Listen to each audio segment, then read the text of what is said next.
Thanks, Ryan. Well, is there a hidden crime crisis in Macon-Bibb?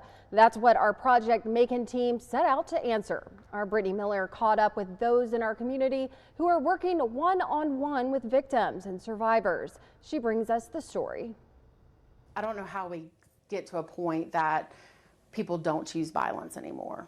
I wish that I knew the answers, and I don't. The violence Jamie Borman is talking about is domestic violence. On August 16th, Wayne Fuller murdered his wife Katina at a gas station parking lot. Hours later, he killed himself. What we know about domestic violence is that the cycle tends to increase in severity. So the violence tends to be worse over time. The couple was married for almost 2 decades. Temporary protective orders WGXA obtained show years of physical and verbal abuse, like in 2017 when Wayne doused Katina in lighter fluid, then threw a lit cigarette at her. In 2024, when he told his wife, "Someone's gonna die, and it's not gonna be me," before punching her in the face. I can also tell you from doing trainings with law enforcement that they will tell you that the majority of the calls that they go on are domestic. Our reporting for Project Macon is designed to take a deeper look at crime in Macon.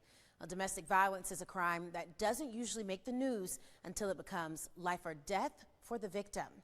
Jamie Borman, the executive director of Crisis Line and Safe House, says that's because so often the crime happens behind closed doors, cloaked in shame.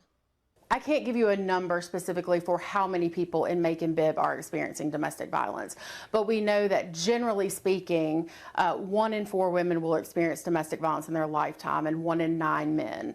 So if we apply that to the population of Macon-Bibb County, we know that a significant number of people are experiencing domestic violence. According to the 2022 census, there are 82,827 women living in Macon and 73,370 men. Based on the statistics, that means more than 20,000 of those women and 8,100 men in Macon are or have experienced domestic violence. Our crisis hotline is open to anyone. We take calls about domestic violence, sexual assault, homelessness, a number of things. But I will also tell you that the majority of the calls that come through our hotline are about domestic violence, stalking, sexual assault, victimizations. Between January and July of this year, our hotline received over 1,400 calls. And in that same time frame, so between January and the end of July, we served just over 1,000 victims of domestic violence. For 2 years, Crisis Line and Safe House received thousands of dollars in funding from the Macon Violence Prevention Program. In the first year, the money was used to pay off-duty Bibb deputies to serve temporary protection orders because, as Borman explains, if a TPO isn't personally served within 30 days, it's dismissed. She estimates that Crisis Line files close to 300 TPOs every year. We had experienced a couple of months where somewhere in the ballpark of 40% of TPOs were being dismissed for lack of service. In 2023, Crisis Line brought on a full-time legal advocate with the MVP funds. But in the most recent cycle, the organization wasn't awarded any funding. We are working actively to find some other funding sources.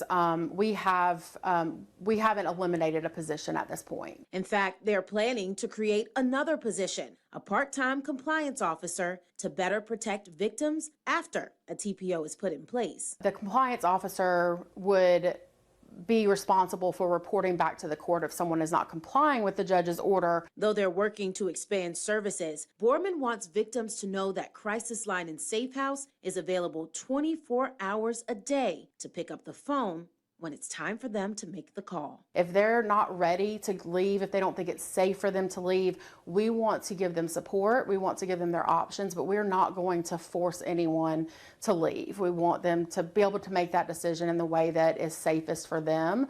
So we give them the resources, we give them the information, and we're here for them when they're ready. Reporting for Project Macon, Brittney Miller, WGXA News.